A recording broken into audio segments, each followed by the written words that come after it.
Everyone, एक बार फिर से आपका स्वागत है आपके अपने channel learn science with Manisha में, जिसमें मैं अपडेटेड एनसीईआरटी सीरीज़ करा रही हूँ। क्लास 10th का चैप्टर 1 स्टार्ट किया है, जिसके मैं 2 पार्ट्स ऑलरेडी अपलोड कर चुके हैं। This is gonna be our third part. So in the previous videos of this chapter I have explained you what are chemical reactions, how we can identify them, like I've given you many examples of the chemical reactions. After that I've explained you activity 1.1, 1.2 and 1.3. Then I have told you some sign by which we can identify that chemical reaction has taken place. What were the signs? Change in state, change in color, evolution of gas and change in temperature. उसके बाद मैंने आपको chemical equation के बारे में बताया था कि एक मेथड है जिसमें हम रिप्रेजेंट करते हैं केमिकल रिएक्शन को with the help of symbol and formulas, जो कि उस रिएक्शन में सब्सटेंस इन्वॉल्व होते हैं उनको लिखकर। ठीक है, ये एक शॉर्ट एंड साइंटिफिक वे है केमिकल रिएक्शन को लिखने का। ठीक है, फिर मैंने आपको पूरा सेंटेंस फॉर्म बताया था, सेंटेंस फॉर्म से हम कैसे वर्ड इक्वेशन में आएंगे और वर्ड इक्वेशन से हम फाइनली कैसे फॉर्मुला इक्वेशन में आएंगे, ये सब मैंने आपको डिटेल में एक्सप्लेन किया है। रिएक्टेंट क्या होते हैं, प्रोडक्ट क्या होता है, एलएचएस की तरफ हम क्या लिखेंगे, राइट हैंड साइड में हम क्या लिखेंगे, एरो हमें क्या बताता है, ये सब मैं ऑलरेडी आपको प्रीवियस 2 पार्ट्स में डिटेल में एक्सप्लेन कर चुकी हूँ। Friends, if you haven't checked it, please आप जाओ और उन दोनों पार्ट्स को देखो, उसके बाद ही आपको ये पार्ट बहुत अच्छे से क्लियर होगा। Also friends, if you are liking my video, please channel को सब्सक्राइब करेंगे, वीडियोस को लाइक करेंगे और अपने फ्रेंड्स के साथ शेयर कर लेंगे। और हाँ, बेल आइकन, ताकि आपको ऐसी वीडियो के नोटिफिकेशन मिलते रहे। तो मैंने आपको लास्ट क्लास में एक्सप्लेन किया था कि हमें इक्वेशन को बैलेंस करना पड़ता है।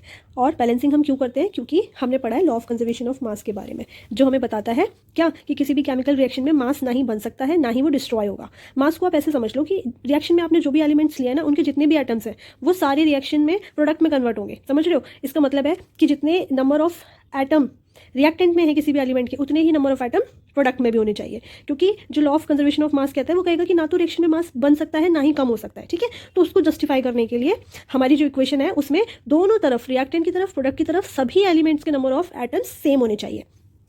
तो क्योंकि अभी हम इक्वेशंस लिखना सीख रहे हैं, तो सबसे पहले हम वर्ड इक्वेशन लिखें। मेटल जिंक ग्रेन्यूल्स हमने लिए थे, उसमें सल्फ्यूरिक एसिड ऐड किया था। ठीक है, उसके बाद हमारा जिंक सल्फेट बना था और हाइड्रोजन गैस निकल रही थी, जो कि बबल्स की फॉर्म में थी। ठीक है, तो अब आप यहाँ पे देखो कि हमने इसे वर्ड की फॉर्म में लिख लिया। हमारे जो जो एलिमेंट्स थे उनको हमने वर्ड में लिखा। उसके बाद हम क्या करेंगे, इनके फॉर्मुलाज लिखेंगे। राइट, तो जिंक का फॉर्मुला होता है, जिंक एलिमेंट के लिए हम लिखते हैं Zn, सल्फ्यूरिक एसिड होता है H2SO4, जिंक सल्फेट का फॉर्मुला होता है ZnSO4 और हाइड्रोजन का फॉर्मूला है हाइड्रोजन गैस का H2। ठीक है, तो हमें फॉर्मुलाज लिखने की जरूरत पड़ेगी।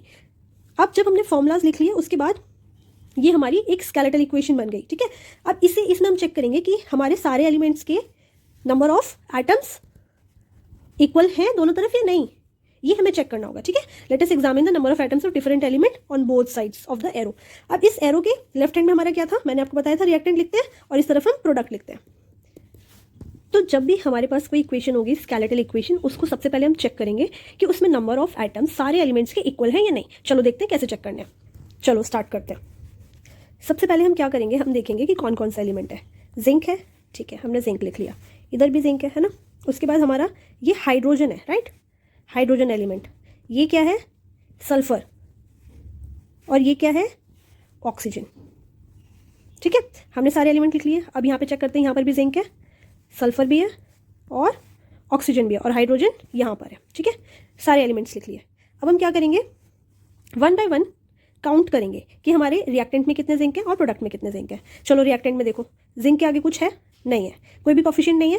कोफिशिएंट का मतलब होता है, जैसे मैंने लिखा 2ZnSO4। ठीक है, तो ये जो फॉर्मूला है इसके आगे ये जो नंबर है ये कोफिशिएंट है। तो यहाँ पे कोई किसी भी फॉर्मूला के आगे जो नंबर लिखा होता है वो कोफिशिएंट होता है। तो यहाँ पे कोई कोफिशिएंट नहीं है, जब कोई कोफिशिएंट नहीं होगा तो वो होगा 1। ठीक है, अब आप प्रोडक्ट में चेक करो इसी एलिमेंट को, जिंक है कोई कोफिशिएंट नहीं, तो ये भी कितना है, 1। ठीक है, अब हाइड्रोजन देखो। अच्छा, हाइड्रोजन में एक चीज़ और नोटिस करनी है हमें। हमने देखा हाइड्रोजन के नीचे एक ये छोटा सा नंबर लिखा है, ठीक है, 2। ये जो छोटा नंबर है ना, जिसे जो छोटा सा नंबर होता है हम किसी फॉर्मूले के नीचे लिखते हैं, उसको हम बोलते हैं सबस्क्रिप्ट। तो ये सबस्क्रिप्ट जो है ना, उस पर्टिकुलर एलिमेंट के नंबर बताएगा उस फॉर्मूले में। ठीक है, तो फॉर एग्जांपल इसमें हम देखेंगे कि हाइड्रोजन के कितने एटम्स है, तो वी कैन से कितने एटम्स है, 2। ठीक है, अब इधर देखो, इधर क्या है, हाइड्रोजन, और हाइड्रोजन के नीचे कितना सबस्क्रिप्ट है, 2। ठीक है, इसको हम ऐसे लिखेंगे, 1 मिनट, ये सबस्क्रिप्ट है, तो ये भी हो गई इधर 2। अब सल्फर काउंट करो, सल्फर इधर कोई सबस्क्रिप्ट नहीं है, नहीं है, और कोई आगे कोफिशिएंट भी नहीं है, तो सल्फर कितना हो गया, 1, और यहाँ पर भी सल्फर कितना है, 1। उसके बाद क्या बचा हमारा, ऑक्सीजन। अब ऑक्सीजन देखो आप, ऑक्सीजन के नीचे कितना सबस्क्रिप्ट लिखा है, 4। ठीक है, तो यहाँ पर ऑक्सीजन कितने हो गए, 4, और यहाँ पर ऑक्सीजन कितने हैं, ये भी सबस्क्रिप्ट लिखा है 4। तो हमने देखा जिंक भी 1 है, 1 1 दोनों तरफ, हाइड्रोजन भी 2 2, सल्फर भी 1 1 और ऑक्सीजन भी 4 4। इसका मतलब ही हमारी इक्वेशन कैसी है? बैलेंस्ड। तो हमने देखा, क्या देखा कि number of atoms of each element is same on both side of the arrow. तो हमारी दोनों तरफ एरो के number of atoms of each element same है, इसीलिए हमारी इक्वेशन कैसी हो गई? बैलेंस्ड। तो क्लियर हुआ बैलेंस इक्वेशन क्या होती है? जिसमें हमारे दोनों तरफ एटम्स सारे एलिमेंट्स के बराबर हो। कोफिशिएंट क्या होता है? फॉर्मूले के आगे वाला जो नंबर होता है वो कोफिशिएंट होता है। सब्सक्रिप्ट क्या होता है? जो फॉर्मूले में तरफ छोटा सा नंबर लिखा होता है ना, वो सब्सक्रिप्ट होता है। स्केलेटल इक्वेशन क्या है? एक इक्वेशन जो हमने लिख ली फॉर्मूला यूज करके, लेकिन वो बैलेंस्ड नहीं है, अनबैलेंस्ड है, तो उसे हम बोलेंगे स्केलेटल इक्वेशन। अब मैं आपको एक बहुत इंपॉर्टेंट रूल बता रही हूँ जिससे आप बिल्कुल ध्यान में रखेंगे। सबसे पहले जो इंपॉर्टेंट चीज़ है वो ये है कि कभी भी आप सब्सक्रिप्ट चेंज नहीं करोगे। तो सबसे इंपॉर्टेंट रूल क्या है कि हम सब्सक्रिप्ट को कभी भी चेंज नहीं करेंगे, क्योंकि सब्सक्रिप्ट चेंज करने पे फॉर्मूला ही चेंज हो जाता है। देखो आपने कई बार देखा होगा हम ऑक्सीजन को ऐसे लिखते हैं, ठीक है, ये हमारा ऑक्सीजन है। अब हम बैलेंसिंग में अगर इस 2 को 3 लिख दें तो अभी हमारा ऑक्सीजन जो एटमॉस्फेयर में ऑक्सीजन O2 की फॉर्म में प्रेजेंट है वो नहीं है, ये ओजोन बन चुका है। तो सब्सक्रिप्ट को चेंज करने से पूरा फॉर्मूला चेंज हो जाता है, जो कि हम नहीं कर सकते। तो फिर हम क्या करेंगे? अगर हमें नंबर बढ़ाने या घटाने तो हम क्या करेंगे? हमेशा कॉफिशिएंट को यूज करेंगे। तो ये कॉफिशिएंट क्या होता है? आगे लगाने वाला नंबर। जैसे कि मुझे mg को बैलेंस करना है, तो मैं ये नहीं कर सकती कि मैं mg और यहाँ पे 2 सब्सक्रिप्ट लिख दूं। नो, मैंने पूरा फॉर्मूला चेंज कर दिया। तो फिर मैं क्या कर सकती हूँ? मैं इस 2 को आगे लिख सकती हूँ, और जब इस 2 को मैं आगे लिखूंगी तो वी कैन से ये हमने कॉफिशिएंट लगा दिया, तो मैं इसे ऐसे लिखूंगी 2mg। अब आप एक एग्जाम्पल देखिए, मैं ये H2O लिख रही हूँ, ठीक है, इसमें हमारे पास 2 हाइड्रोजन एटम है और 1 ऑक्सीजन है। मैं चाहती हूँ कि मेरे पास 6 हाइड्रोजन हो जाए और 3 ऑक्सीजन हो जाए। बताइए क्या करेंगे? हमें पता है, ऐसा तो है नहीं कि मैं इसको 6 बना दूं। We can not do this. इसको मतलब हम ऐसे लिख दें H6 और O3, ऐसे तो नहीं कर सकते, क्योंकि मैंने क्या बोला, हम सब्सक्रिप्ट को तो चेंज कर ही नहीं सकते। फिर हम क्या करेंगे? हम कॉफिशिएंट लगाएंगे। कैसे लगाएंगे कॉफिशिएंट? हमें 6 हाइड्रोजन चाहिए, लेकिन हमारे पास ये 2 ऑलरेडी है। तो अगर मैं इस 2 को 3 से मल्टीप्लाई कर दूं तो ये 6 हो जाएंगे। तो इसलिए मैं इस 3 को आगे लिखूंगी। तो जब मैंने ये 3 आगे लिखा ना, कॉफिशिएंट लगाया, एक चीज़ यहाँ पे ध्यान रखनी है, जब भी हम कॉफिशिएंट लगाएंगे ना, वो सारे ही उस फॉर्मूले में जितने भी एलिमेंट्स हैं उन सबके साथ जुड़ जाएगा, ठीक है, वो भी मल्टीप्लाई होकर। तो ये कितना हो गया यहाँ पे? हाइड्रोजन 3 × 2 = 6। तो हाइड्रोजन तो हो गया। अब हम ऑक्सीजन चेक कर लेते हैं। यहाँ पे कोई हमारा सब्सक्रिप्ट नहीं था, ठीक है, जब कुछ नहीं होता तो 1 मान लेते हैं। और ये कितना हो गया? 3 × 1 कितना हो गया? 3। तो हो गया ना जितना हमें चाहिए था, ठीक है। अब मैं चाहती हूँ, मेरे पास ये सोडियम क्लोराइड है, मैं चाहती हूँ कि मेरे पास इसमें 4 सोडियम हो और 4 क्लोरीन हो। तो बताओ क्या करना चाहिए? अब ऐसे तो कर नहीं सकती मैं Na4Cl4, नो, क्योंकि सब्सक्रिप्ट तो मैं नहीं लगा सकती। फिर क्या कर सकते हैं हम? व्हाट वी कैन डू, हम इसके आगे कॉफिशिएंट लगा सकते हैं। और जब हम ये कॉफिशिएंट लगाएंगे तो ये सोडियम के साथ भी लगेगा और क्लोराइड के साथ भी लगेगा, ठीक है। तो ये हमारा कितना हो गया? इसके आगे कोई सब्सक्रिप्ट नहीं है ना, कॉफिशिएंट है, तो ये कितना हो गया? 4 × 1 = 4 Na। क्लोरीन के आगे भी कोई सब्सक्रिप्ट नहीं है तो 1 होगा, तो ये इससे भी मल्टीप्लाई हो जाएगा, हमारे क्लोरीन भी कितने हो जाएंगे? 4, ठीक है। तो इस तरीके से हम काउंटिंग करेंगे। तो हम क्या कह सकते हैं कि we can change number, not formula. इसे हम कैसे समझेंगे? अगर हमने सब्सक्रिप्ट को छोड़ा, अगर हमने सब्सक्रिप्ट में कुछ भी चेंज कर दिया तो हमारा फॉर्मूला चेंज हो जाएगा, वो हम नहीं कर सकते। लेकिन हम नंबर चेंज कर सकते हैं। कैसे? क्या चीज यूज करनी पड़ेगी इसके लिए? कॉफिशिएंट। चलो अब सीखते हैं। अब मैंने आपको एक स्टेटमेंट दी, ठीक है, कि magnesium burns with oxygen to form magnesium oxide. ये मेरी स्टेटमेंट है। तो सबसे पहले हम स्टेटमेंट को क्या लिखेंगे? वर्ड इक्वेशन में लिख सकते हैं। चलो वर्ड इक्वेशन में लिख लेते हैं, मैग्नीशियम प्लस ऑक्सीजन, और ये क्या बनाएगा हमारा? Magnesium oxide. अब ये हमारी वर्ड इक्वेशन हो गई। अब इससे हम फॉर्मूले में आएंगे, मीन्स स्केलेटल इक्वेशन बनाएंगे। तो हमें पता है मैग्नीशियम क्या होता है? Mg। ऑक्सीजन क्या होता है? एटमॉस्फेयर में जो ऑक्सीजन है O2। और मैग्नीशियम ऑक्साइड का फॉर्मूला क्या होता है? MgO। अब हम चेक करेंगे क्या ये इक्वेशन हमारी बैलेंस है या नहीं है। तो हम क्या करेंगे? एक तरफ लिखेंगे एलिमेंट, एक तरफ लिखेंगे रिएक्टेंट में नंबर ऑफ एटम्स, और एक तरफ लिखेंगे क्या? प्रोडक्ट में क्या? नंबर ऑफ एटम्स, ठीक है। चलो कौन कौन से एलिमेंट है? सबसे पहले मैग्नीशियम लिख लिया, मैग्नीशियम। फिर क्या है हमारा? ऑक्सीजन लिख लिया। अब देखो, अब हमें क्या करना है? मैग्नीशियम देखो लेफ्ट हैंड साइड में कितने या रिएक्टेंट में कितने हैं? कोई कॉफिशिएंट नहीं है, कोई सब्सक्रिप्ट भी नहीं है, तो कितने हो गए? 1। फिर ऑक्सीजन देखो कितने हैं? सब्सक्रिप्ट है ना, 2, ठीक है। फिर यहाँ पे देखो प्रोडक्ट में मैग्नीशियम कितने हैं? 1, और ऑक्सीजन कितने हैं? कोई भी सब्सक्रिप्ट नहीं है और कोई भी कॉफिशिएंट भी नहीं है, तो ये कितना हो गया? वी कैन से 1 को हम लिखते नहीं है, और जहाँ नहीं लिखा होता तो वहाँ 1 होता है, ठीक है। आप 1 नहीं लिखेंगे। कितने हुए 1। अब आप बताओ क्या सारे इसमें मैग्नीशियम के जो आइटम है लेफ्ट हैंड साइड रिएक्टेंट में वो प्रोडक्ट के बराबर है? ठीक है, क्या हम ये कह सकते हैं हाँ मैग्नीशियम तो बैलेंस है, लेकिन क्या ऑक्सीजन के जितने आइटम्स रिएक्टेंट में उतने प्रोडक्ट में है? Answer is no. इसका मतलब ये हमारी इक्वेशन बैलेंस्ड नहीं है, अनबैलेंस्ड है। अब हम इसे बैलेंस कैसे करेंगे? मैंने बताया था कि हम क्या यूज कर सकते हैं, कॉफिशिएंट यूज कर सकते हैं, सबस्क्रिप्ट नहीं यूज कर सकते। तो अब हम इसमें क्या बैलेंस करना है? ऑक्सीजन बैलेंस करना है। कैसे करेंगे? हम चाहते हैं हमारे पास 2 ऑक्सीजन हो, लेकिन एक ही है, तो हमें इसे 2 से मल्टीप्लाई करना पड़ेगा ना, तभी तो 2 होंगे। ठीक है, हमने 2 से मल्टीप्लाई कर लिया। कहाँ मल्टीप्लाई किया है? ऑक्सीजन में। किस तरफ? प्रोडक्ट की तरफ। तो मैं यहाँ पे नीचे तो 2 नहीं लिख सकती, ये तो गलत हो जाएगा। फिर मैं कहाँ लिखूंगी? मैं लिखूंगी आगे। ठीक है, तो हमने देखा ये इक्वल हो गया, ऑक्सीजन इक्वल, लेकिन जब मैंने यहाँ पे 2 लिखा तो ये 2 इसके साथ भी तो आएगा, है ना? कोफिशिएंट तो सबके साथ जुड़ता है, तो इसका मतलब अब ये हमारा क्या हो गया? 2 मैग्नीशियम भी हो गए, लेकिन यहाँ पे मैग्नीशियम कितने हैं? 1, तो इसे भी हमें 2 से मल्टीप्लाई करना पड़ेगा और कोफिशिएंट लिखना पड़ेगा 2। ठीक है, अब आप देखो 2 मैग्नीशियम 2 ऑक्सीजन, और हमारी इक्वेशन क्या बन गई? Balanced. 2 mg plus O2 gives 2 MgO। ये जो मेथड है इसको हिट एंड ट्रायल मेथड कहते हैं। चलो अब एक बार हम देख लेते हैं कि इसमें हमने क्या किया और कुछ और एग्जांपल्स बैलेंस करने की कोशिश करते हैं। एनसीईआरटी में ये एक एग्जांपल दे रखा है। ठीक है, आयरन रिएक्ट करता है वाटर के साथ to form iron oxide and hydrogen. ठीक है, इसकी बैलेंसिंग चेक करेंगे। पहले देखेंगे कि बैलेंस्ड है या नहीं है, उसके बाद हम इसे बैलेंस करना सीखेंगे। ठीक है, अब हम बैलेंसिंग के स्टेप्स सीख रहे हैं। सबसे पहले क्या करना है? स्टेप 1 में हमें केमिकल इक्वेशन को बैलेंस करने के लिए बॉक्सेस ड्रॉ कर लेना है अराउंड ईच फॉर्मूला। अब हम ये बॉक्सेस क्यों ड्रॉ कर रहे हैं? अभी क्योंकि हम अभी सीख रहे हैं, इसलिए हम बॉक्सेस ड्रॉ करेंगे। जब हमें आ जाएगी ना तो हम फॉर्मूला चेंज नहीं कर सकते, तो हमें बॉक्सेस ड्रॉ करने की जरूरत ही नहीं होगी। तो हम ये बॉक्सेस इसीलिए ड्रॉ कर रहे हैं क्योंकि भाई इस फॉर्मूले के अंदर कोई चेंज नहीं करना, जो चेंज करना है बाहर करो, बाहर कोफिशिएंट लगाओ। उसके बाद एक टेबल बनाएंगे जिसमें हम नंबर ऑफ एटम्स लिखेंगे डिफरेंट एलिमेंट के जो कि उसमें प्रेजेंट है। तो हमने देखा इसमें क्या क्या प्रेजेंट था। देखो इस इक्वेशन में आयरन है, लिख लिया। ये कौन सा एलिमेंट है? हाइड्रोजन, लिख लिया। और ये कौन सा एलिमेंट है? ऑक्सीजन, लिख लिया। ठीक है, अब हमने इनके एटम्स काउंट करे। कितने आयरन है यहाँ पे? 1, लिख लिया यहाँ पे। फिर कितने हाइड्रोजन है यहाँ पे? 2 लिखा है ना, सबस्क्रिप्ट तो 2। और कितने ऑक्सीजन है? कुछ भी नहीं है तो 1। ठीक है, सबस्क्रिप्ट नहीं है तो 1। उसके बाद इधर देखो, प्रोडक्ट की तरफ देखो, कितने आयरन है? कितना सबस्क्रिप्ट लिखा हुआ है? 3, तो 3 आयरन हो गए। कितने ऑक्सीजन है? कितना सबस्क्रिप्ट लिखा है? 4, तो 4 ऑक्सीजन हो गए। कितना है ये? 2 सबस्क्रिप्ट लिखा है। क्या आयरन इक्वल है? नहीं। क्या हाइड्रोजन इक्वल है? यस। क्या ऑक्सीजन इक्वल है? नहीं। ये हमारा सेकंड स्टेप होना चाहिए बैलेंसिंग के लिए। अब थर्ड स्टेप क्या होगा? थर्ड स्टेप में हमें एक ऐसा कंपाउंड उठाना है जिसमें कि मैक्सिमम नंबर ऑफ एटम्स हो। तो ये जो हमारा फॉर्मूला था इसमें हमने देखा मैक्सिमम नंबर ऑफ एटम्स किसमें थे? इसमें। ठीक है, इसको ये रिएक्टेंट भी हो सकता है, प्रोडक्ट भी हो सकता है। हमारी प्रायोरिटी होगी कि इसमें मैक्सिमम नंबर ऑफ एटम्स हो, और उस कंपाउंड में उस एलिमेंट को सेलेक्ट करेंगे जिसमें मैक्सिमम नंबर ऑफ एटम्स है। देखा इसमें देखो Fe3O4, आयरन ज्यादा है, ऑक्सीजन ज्यादा है। व्हाट यू विल से कि ऑक्सीजन ज्यादा है, तो सबसे पहले हम इसे बैलेंस करेंगे। ठीक है, तो अब हमने देखा यहाँ पे हमारे कितने ऑक्सीजन थे? यहाँ पे 4 ऑक्सीजन है और यहाँ पे 1 है।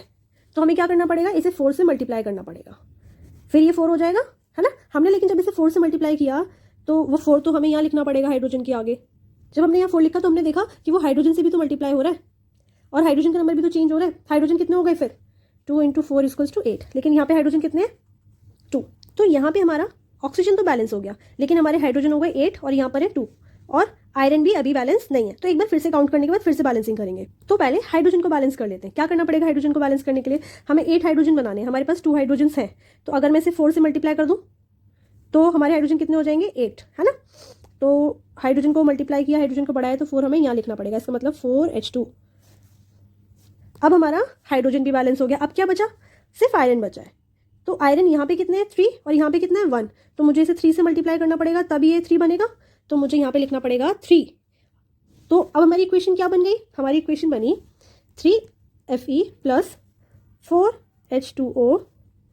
ये रिएक्टेंट हो गए। प्रोडक्ट में हमारा क्या आया? Fe3O4 + 4H2। ये आई हमारी फाइनल इक्वेशन।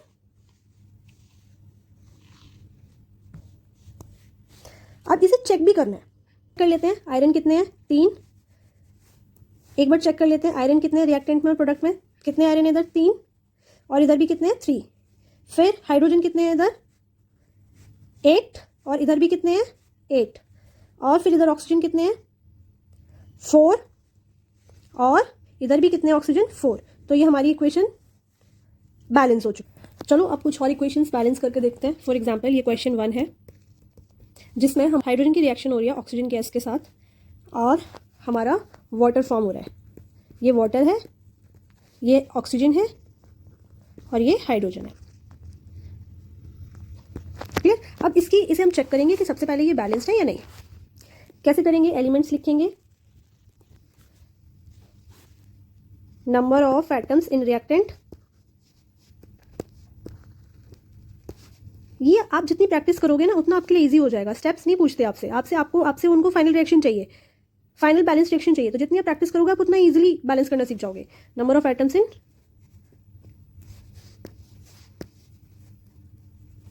इन प्रोडक्ट। चलो सबसे पहले कौन सा एलिमेंट है? हाइड्रोजन और सेकेंड एलिमेंट ऑक्सीजन। अब हमारा हाइड्रोजन ये रिएक्टेंट है, रिएक्टेंट में कितने हाइड्रोजन है? 2। प्रोडक्ट में कितने हाइड्रोजन है? सबस्क्रिप्ट लिखा है ना, सबस्क्रिप्ट किसके साथ है? उसके आगे वाले एलिमेंट के साथ। तो यहां पर भी हो गए 2। कोफिशिएंट किसके साथ होता है? सबके साथ।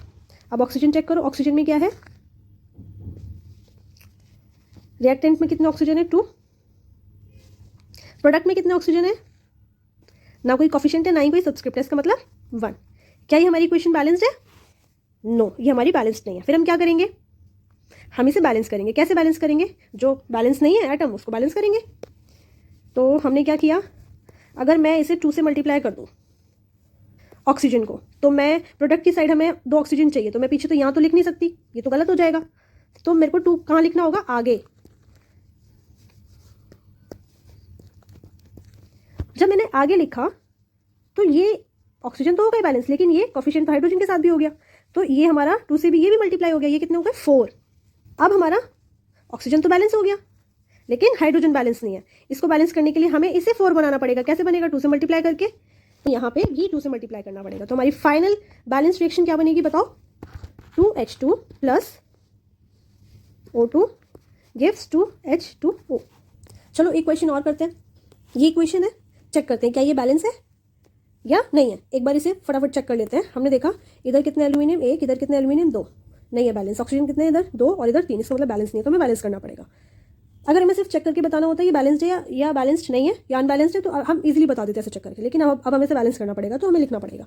क्या करेंगे हम? अगेन एलिमेंट्स लिखेंगे। चलो चेक करते हैं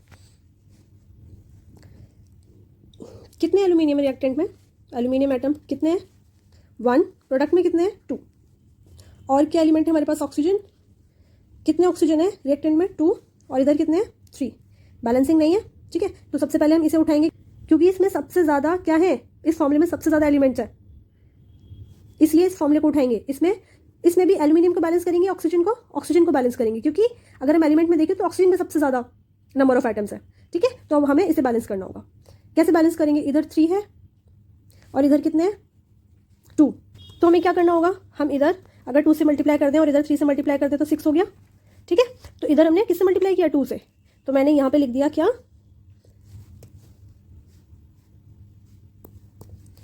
2, ठीक है। लेकिन जब ये 2 हमने यहाँ लिखा तो ये 2 इसके साथ भी तो मल्टीप्लाई होगा, ये कितना हो जाएगा? 4, ठीक है। लेकिन हमने यहाँ पे और क्या किया था?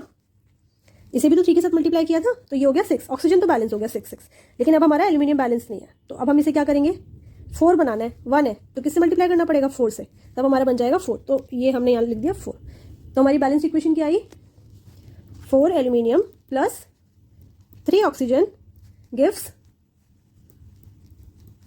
एल्यूमिनियम 2 एल्यूमिनियम ऑक्साइड, ठीक है। ये आ गई हमारी बैलेंस्ड इक्वेशन। एक और करें, एक और करते हैं। ये थर्ड क्वेश्चन है जिसमें हमारा क्या है? हाइड्रोजन रिएक्ट कर रहा है किसके साथ? क्लोरीन के साथ। और हमारा क्या बन रहा है? Hydrogen chloride. ये हमें वर्ड इक्वेशन में दे रखा है, ठीक है। अब सबसे पहले हम इसे क्या करेंगे? इनके फॉर्मुलाज लिखेंगे। जब भी इस तरीके से हाइड्रोजन लिखा होगा उसका मतलब है H2 और क्लोरीन लिखा होगा तो Cl2। हाइड्रोजन क्लोराइड लिखा है तो HCl। अब हम देखेंगे क्या ये बैलेंस्ड है? 2 हाइड्रोजन है यहाँ पे, 1 हाइड्रोजन है, इसका मतलब बैलेंस्ड नहीं है। कुछ भी एक भी एलिमेंट मिल गया जो बैलेंस नहीं है तो बैलेंस नहीं है, इसे बैलेंस करना पड़ेगा। क्या करेंगे? एलिमेंट लिखा। अब मैं सिर्फ LHS और RHS लिख दे रही हूँ, ठीक है। अब आपको क्लियर हो गया है। कौन सा एलिमेंट है? हाइड्रोजन और क्लोरीन। हाइड्रोजन इधर कितने रिएक्टेंट में? 2, और इधर कितना है? 1। क्लोरीन इधर कितने हैं? सब्सक्रिप्ट लगाए तो 2, और इधर क्लोरीन कितना है? 1। अब हम क्या करें? हाइड्रोजन को बैलेंस कर ले पहले। चलो, हाइड्रोजन को बैलेंस करने के लिए हमें क्या करना होगा?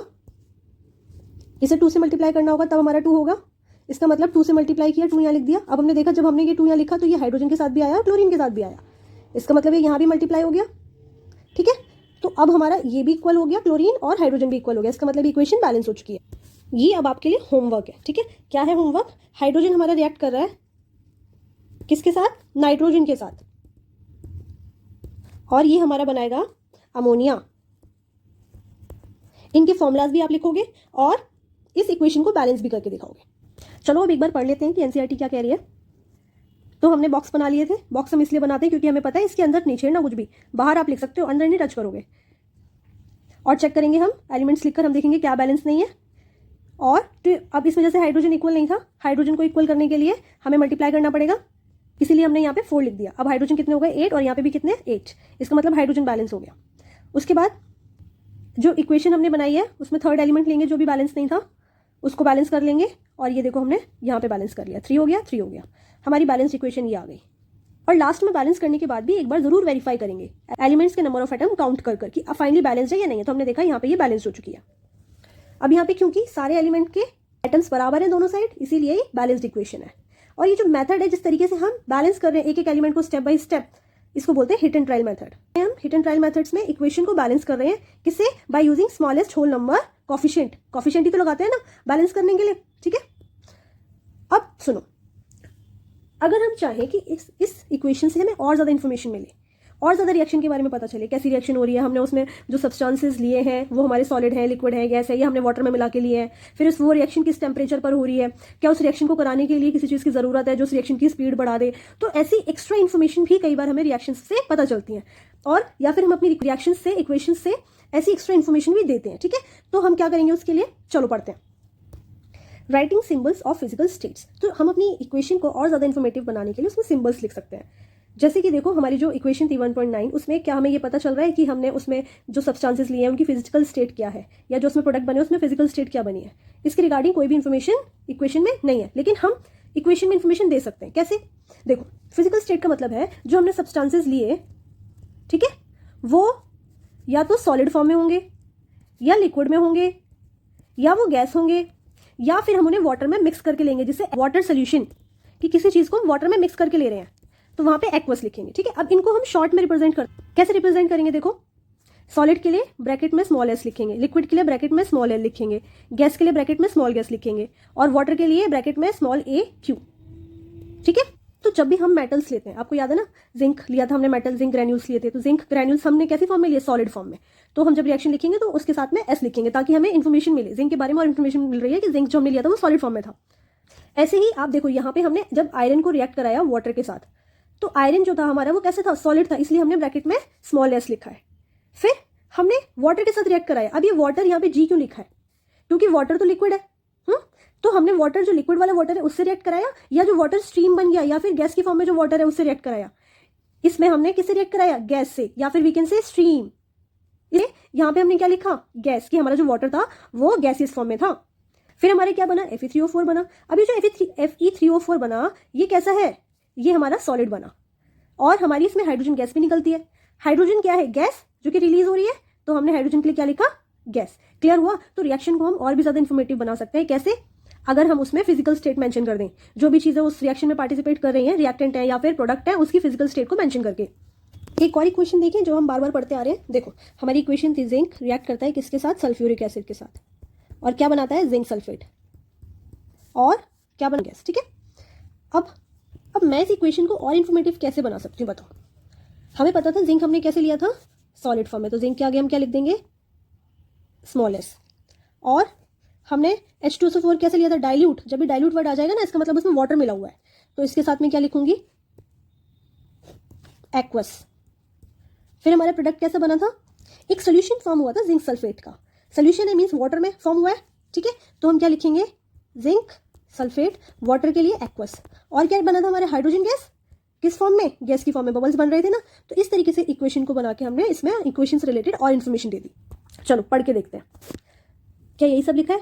To make chemical equation more informative, the physical states of reactant and product are mentioned along with their chemical formula. फॉर्मूले के साथ में उनकी स्टेट भी मेंशन कर दी जाती है, जैसे कि गैसियस, लिक्विड, एक्वस और solid state of the reactant and product are represented. कैसे, क्या नोटेशन है, G means gaseous, L means liquid, aqueous means AQ and S means solid.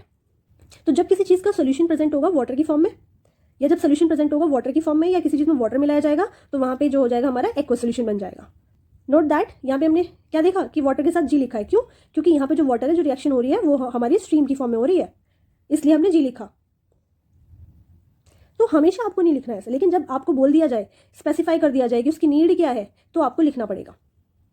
अब कई बार क्या होता है, इसके अलावा और कैसे इन्फॉर्मेटिव बना सकते हैं, और इन्फॉर्मेटिव बनाने के लिए हम कई बार कंडीशंस लिखते हैं, जैसे कि हमने उस रिएक्शन को कितने टेम्परेचर पर कराया, या फिर कितने प्रेशर पर कराया, या फिर कौन सा कैटलिस्ट चाहिए उस रिएक्शन को कराने के लिए। ठीक है, तो कंडीशंस जब लिखी जाती है उससे रिएक्शन और इन्फॉर्मेटिव बन जाती है। फॉर एग्जाम्पल, अब ये जो कंडीशन है वो आप लिखोगे कहाँ, तो ये जो हमारा एरो होता है ना, इस एरो के ऊपर और नीचे हम कंडीशंस लिखते हैं। फॉर एग्जाम्पल देखो, ये है हमारा कार्बन मोनोऑक्साइड, गैस की फॉर्म में होता है। इसे हमने रिएक्ट कराया किसके साथ, हाइड्रोजन के साथ, गैस की फॉर्म में। 140 ATM ये हमारा प्रेशर है, इतना प्रेशर हमें इसके लिए चाहिए ही चाहिए। तो जब हमने इस प्रेशर पे से रिएक्ट कराया, तब हमारा बना ये क्या है, हमारा मिथेनॉल, मिथेनॉल।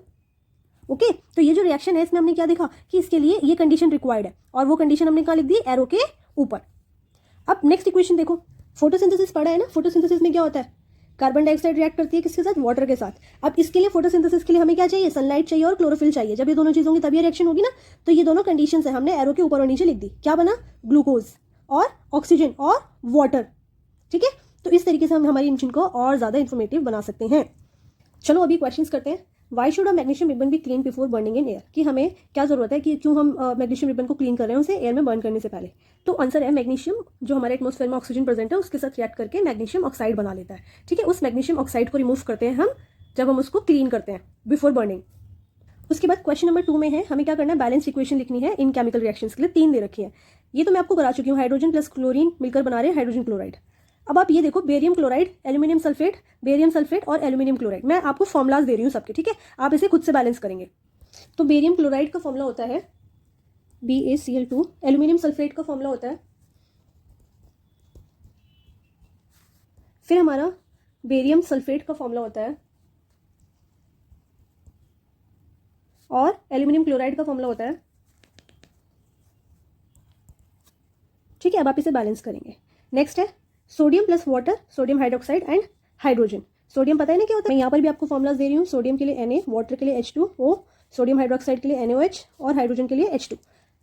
उसके बाद नेक्स्ट क्वेश्चन कहता है, right a balanced chemical equation with state symbol for the following reaction. अब देखो यहाँ पे आपसे स्टेट सिंबल पूछे तो आपको बैलेंस भी करनी पड़ेगी और सिंबल्स भी लिखने पड़ेंगे। समझो आप, solution of barium chloride, solution लिखा है, इसका मतलब बेरियम क्लोराइड हम लेंगे किस फॉर्म में, एक्वस फॉर्म में। और sodium sulphate in water, water specify कर दिया, इसका मतलब ये भी हम कैसे लेंगे, एक्वस फॉर्म में।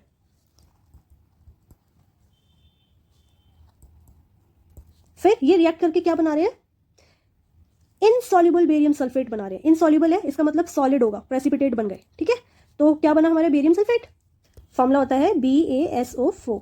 और क्या बना, solution of sodium chloride, solution बना है ना, तो सोडियम क्लोराइड कैसा, सोडियम क्लोराइड कैसा बताओ, एक्वस। और ये कैसा होगा, सॉलिड। अब आप इसे बैलेंस भी कर लोगे, मैं आपको पूरी बता दे रही हूँ, लेकिन बैलेंसिंग आप खुद से प्रैक्टिस करो। तो ये हमारी रिएक्शन बन जाएगी क्या, बैलेंस करते टाइम बस यहाँ पे 2 आएगा। ठीक है, और बाकी की इक्वेशन ही बैलेंस है, आप लेकिन इसे खुद से करोगे। नेक्स्ट देखो, sodium hydroxide solution in water react with hydrochloric acid solution. Solution लिखा है ना, या फिर वाटर लिखा है, तो आप समझ जाओ एक्वस है। अब ये रिएक्ट कर रहे हैं, क्या प्रोड्यूस कर रहे हैं, sodium chloride solution and water. चलो लिखते हैं इक्वेशन। सोडियम हाइड्रोक्साइड कैसे लिखेंगे, NaOH। ठीक है, कैसा था, सॉल्यूशन था ना, तो एक्वस किसके साथ रिएक्ट कर रहा है, HCl एक्वस। और क्या बना रहा है, सोडियम क्लोराइड कैसा, एक्वस बना रहा है, और वाटर किस फॉर्म में, लिक्विड। ठीक है, क्या ये इक्वेशन बैलेंस है, चेक करके आप मुझे कमेंट सेक्शन में बताओगे।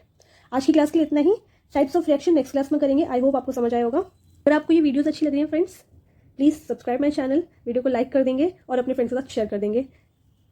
जल्दी मिलती हूँ आपसे नए टॉपिक के साथ, टाइप्स ऑफ केमिकल रिएक्शन के साथ। इसी तरीके से मैं आपको डिटेल में करवाऊंगी। तब तक आप अपना ध्यान रखिए। Happy learning, keep learning, bye.